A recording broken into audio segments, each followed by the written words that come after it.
નામનો એક માણસ હતો. એની વહુનું નામ રાજ. એ બહુ સુંદર હતી. એને બે બાળકો હતા. એક દીકરો સૂરજ અને દીકરી ચંદ્રા. બધા મોજથી રહેતા હતા. એક દિવસ સૂરજ અને ચંદ્રા ફરવા નીકળ્યા. ચારે બાજુ લાખો બેરંગી ફૂલો હતા.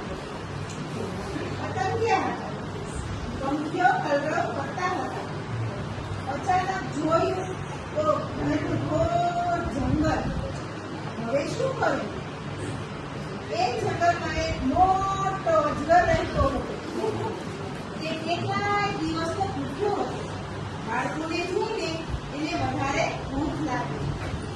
અજગર સૂરજ અને ચંદ્રાની પાસે ગયો. એક ઝપાટામાં બંનેને ચડી ગયો.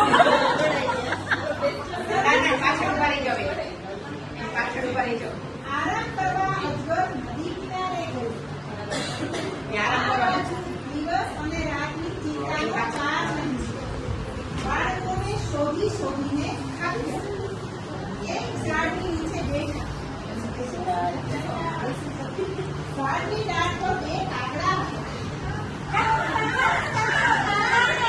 એમણે અજગરને જોયેલો. એ કાગડાએ કહ્યું હતું કે સૂરજ અને ચંદ્ર તો અજગરના પેટમાં છે. દિવસ અને રાત ગભરાયા. રાત એની બહેન ઊંઘ પાસે ગઈ. ઊંઘે સરસ રસ્તો કાઢ્યો. હું અજગરને ઊંઘાડી દઈશ. સૂરજ અને ચંદ્રાને બહાર કાઢી લેજો. પછી એ લોકો જંગલમાં ગયા. હું હળવેથી અજગરની આંખોમાં ઘૂસી ગઈ.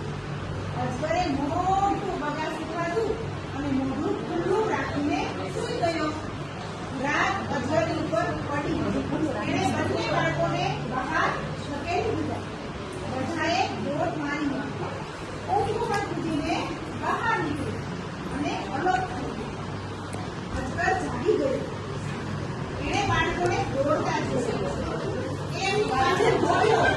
સૂરજ અને ચંદ્ર પહાડ પર ચડીને આકાશને